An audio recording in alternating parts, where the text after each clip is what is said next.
புனித பேதுரு இன்றைக்கு முதல் வாசகத்தில் ஒரு பெரிய பட்டியல் இடுகிறார்.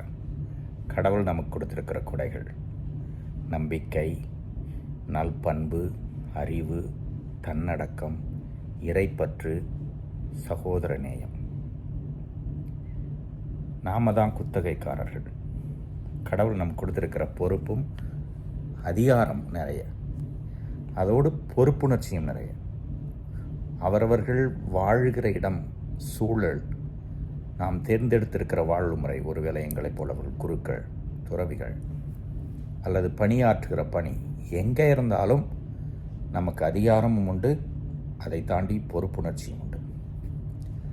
சரியாக செயல்படுத்தினால் பலனை நாம் அனுபவிக்கலாம், கடவுளுக்கு புகழ் சேர்க்கும். கடவுளுக்கு கொடுக்க வேண்டியதை கொடுத்து தான் ஆகணும்.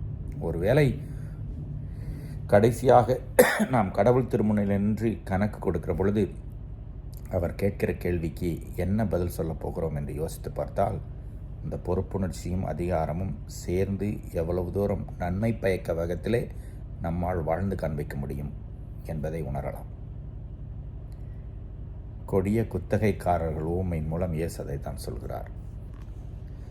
இஸ்ராயல் மக்கள் தலைவர்கள் இயேசு வாழ்ந்த பொழுது அவர்கள் அதிகாரம் இருந்தது, ஆனால் பொறுப்புணர்ச்சி இல்லாமல் இருந்தார்கள். அதை சுட்டிக்காட்ட தான் இந்த உவமையை சொல்கிறார். இதை நம்முடைய வாழ்வோடு ஒப்புமைப்படுத்தி பொறுப்புள்ளவர்களாக வாழ்வோம். புனித பேதுரு சொல்வது போல் அந்த முதல் வாசகத்தில் சொல்கிற எல்லா கொடைகளும் நமக்கு கடவுள் கொடுத்திருக்கிறார். நம்முடைய விசுவாசத்தோடு நம்பிக்கையோடு வந்திருக்கிறது. வாழ்வோம், பயன்பெறுவோம், பலன் தருவோம். இறைவன் என்றும் வாழ்த்து பெறுவாரா.